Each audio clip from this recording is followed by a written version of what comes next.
Hey everybody, Dave here. Hope you have an awesome day. So, my buddy Ben from BP Customs sent me this cool package.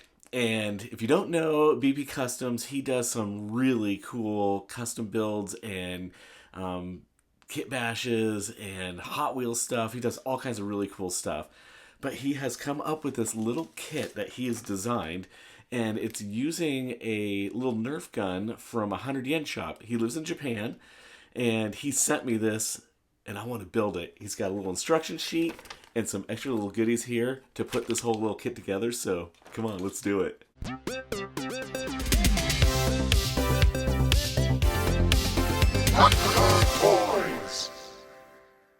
All right, so this is the little 100 yen Nerf kit. I think it's like a knockoff Nerf, so here's the instructions. Super simple the way he set it up, and he's got a little extra bag of goodies and some extra polystyrene, so this is great. 2 different sizes to do some kind of additional add-ons later. So I'm going to just go ahead and take this thing apart.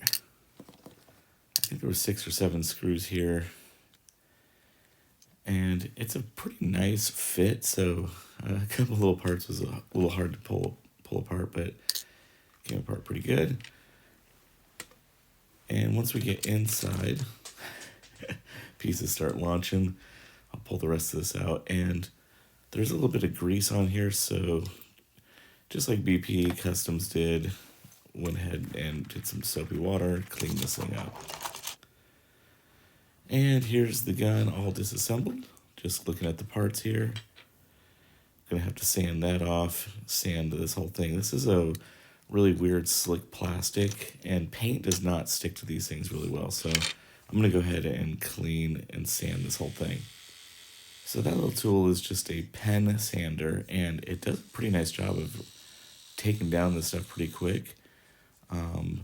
But for some of the weird corners, I used the Nerf dart that came with the gun, and it acted like a nice little sponge to get into some smaller areas. So you can see the lines in the 3D print, so I'm going to sand everything down as clean as possible, taking all the text off. Got these little sights on here. I believe Ben actually used a small hobby saw, but I'm just using my snips, and it cut off just as nice.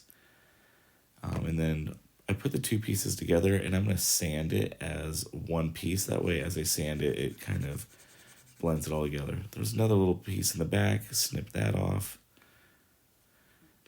And then these are some of the extra parts that he printed and added into the kit.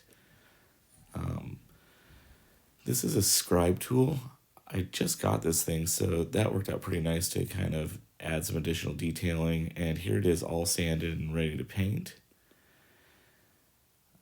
I did do a quick assembly just to kind of see what everything looks like, because I want to try and understand the piece as a whole so I know how to paint this thing.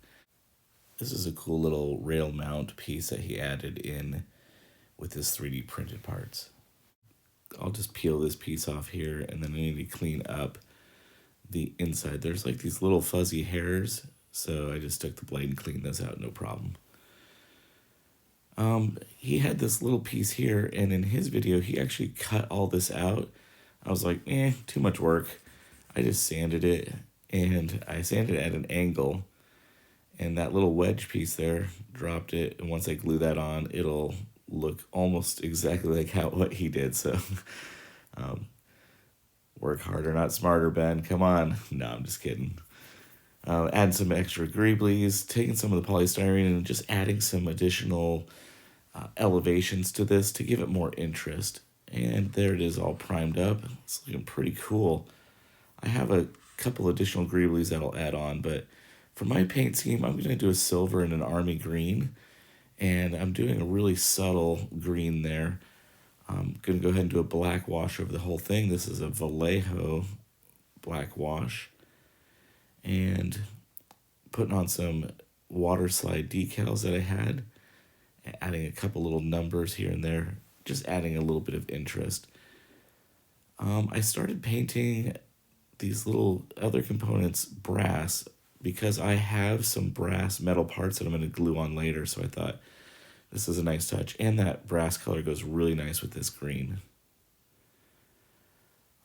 Again, I'm just trying to do little hints and touches here and there, and no real rhyme or reason. It's just kind of what feels right to me. So when you're working on yours, if you get one of these, this is kind of a fun exercise just to think through how you would paint this. Check out Ben's paint job. He did a great job on his, did some really cool lines and stuff like that. So this portion here on the handle, I thought this little piece right here might be leather or something. So I went ahead and painted that brown. Adds a nice little additional depth to it. So I did a black wash already, but I'm going to take this brown wash and I'm using it almost like a paintbrush. I'm kind of dabbing it really carefully just on some edges, and it's kind of just rusting it up. I didn't really plan it that way. It just kind of worked out that way for me. I was going to lather the whole thing in brown, but I started tapping it, and it worked nice. I lost some of my green, so I went ahead and took some green paint, and I'm kind of just stippling the green paint back in there. Then I took this True Metal, and I'm toning down the brown wash just a little bit. It got a little too heavy for me. Now this True Metal is pretty cool because it's a wax base, so you can actually buff it. It's not quite a rub and buff, but it is similar. It has a nice little sheen to it. It's looking pretty cool. I'm taking a little bit more of that and just doing a little bit dry brushing on the edge. And it's looking pretty cool, but it wasn't quite enough. So I'm going to take this silver marker pen and add just a little bit more. Now, I didn't go crazy over the entire gun. I kind of just went in the green areas, almost like paint had been chipped off. So I think that looks pretty nice. I forgot to paint this up, so I'm going to go ahead and do that off camera. And the gun does need a little bit of weight, and Ben, he actually did these really nice washers and bolts, and his was very organized. I didn't have any washers. I had these scrap pieces. I have a hot glue gun. I thought, you know what? Nobody's going to see this. And then I realized, oh yeah, everyone will see this. But it's time to put this thing back together. And yeah, don't get hot glue on your thumb because it hurts. Okay, so first off, I want to say thanks to Ben at BP Customs for sending me this. This was an awesome, fun project. And if you're a newer builder and you're like, man, I'm kind of afraid because I don't know how to find all these parts, this is a great little kit. I'll leave some links below. I think you can still buy one of these from him. Yeah, but it's a really fun kit because you still get some hands-on doing the cleanup, the sanding, thinking through your paint scheme, how you're going to add additional greeblies onto this. And if you're a seasoned builder, this is also a really fun kit because there's not a lot of thinking. It's just sitting down, relaxing, and painting and having a good time and thinking through some fun stuff. So yeah, this thing was a blast. See what I did there? Oh, man. Anyways, again, thanks, Ben, for this. Super appreciate it. And let's do some turnaround shots. And as always, it is a great day to be a toy nerd. Have a great one.